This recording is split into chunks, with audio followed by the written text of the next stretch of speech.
This is an excerpt from Bruja. I drove a black truck to visit Olympia. I had cats with me. I parked outside the garage of the first place I ever mud wrestled, and when I opened the door of the truck, the cats kind of spilled out. The cats weren't mine, and I panicked. After unloading some containers of spoiled food, pasta, fruit, lentils, a bunch of cats caroused all around my feet. I was overwhelmed trying to figure out which one was the one I was missing.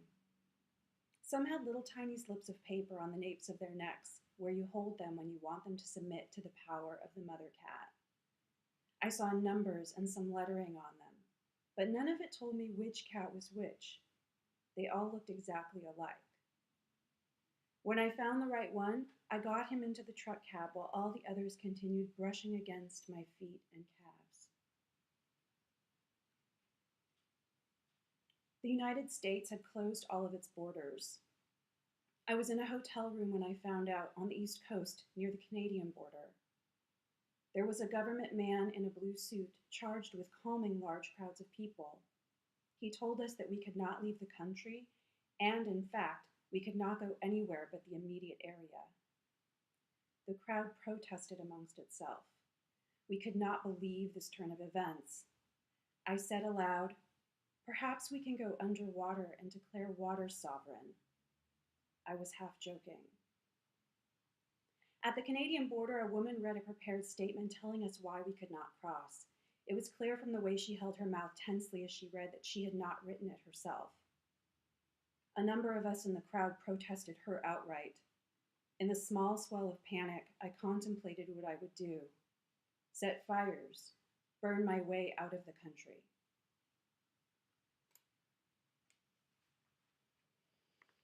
On my way to school in Portland, I saw my professor, Michael Moore, at a bus stop. When I showed up late for the test, he came over to my desk and showed me the many-paged exam with lots of his pen marks on it. He told me I was late and he didn't know if I could finish the test. I looked up at him. "I know I'm late," I said. "They surrounded the bus stop I always leave from with orange cones, and the bus was late, making my trip to school 2 hours long." He put the exam on my desk. I carried a large backpack, the one I take traveling, and in it was my light blue uniform from Catholic school. I had to change into it, and did, covertly, for Michael Moore's class. Also in my backpack was a bomb. It looked like a car battery, only instead of a digital readout showing the countdown, it resembled an old-fashioned gas station readout, numbers that rolled into the next number.